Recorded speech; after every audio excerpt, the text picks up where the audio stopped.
हाँ रामजीलाल जी। सभापति जी, ये 2025-26 का जो बजट है ये निराश करने वाला बजट है और विशेष रूप से ग्रामीण अंचल की उपेक्षा हुई है।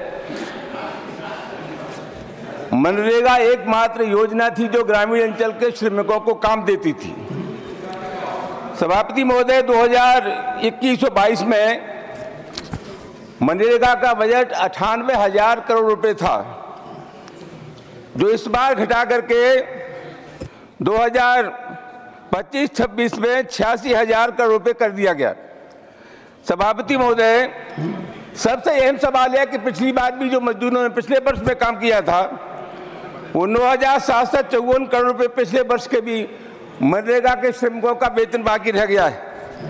सभापति महोदय, लोकसभा में जो समिति है ये ग्रामीण विकास और पंचायत राज समिति सर, जिसके अध्यक्ष सप्तगिरी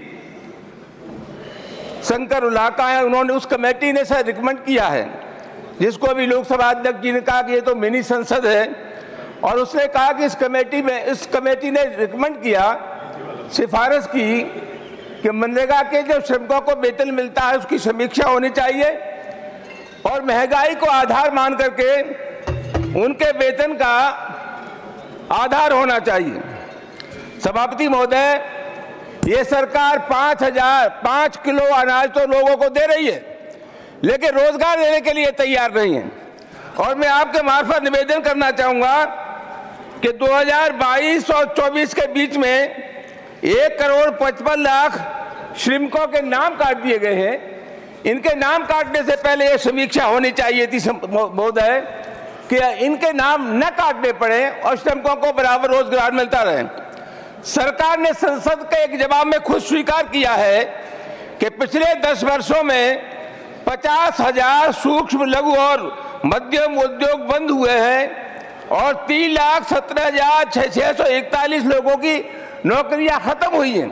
सभापति महोदय, आज भारत सरकार पर 712 अरब डॉलर विदेशी कर्जा है और हर व्यक्ति पर हिंदुस्तान में $5 यानी 430 रुपए का कर्जा है। सभापति महोदय, हमारे देश में जितनी विदेशी मुद्रा हमारे पास है उससे ज्यादा विदेशी कर्जा हमारे ऊपर है। आज हम समाज को बेच करके देश की प्रगति की बात कर रहे हैं।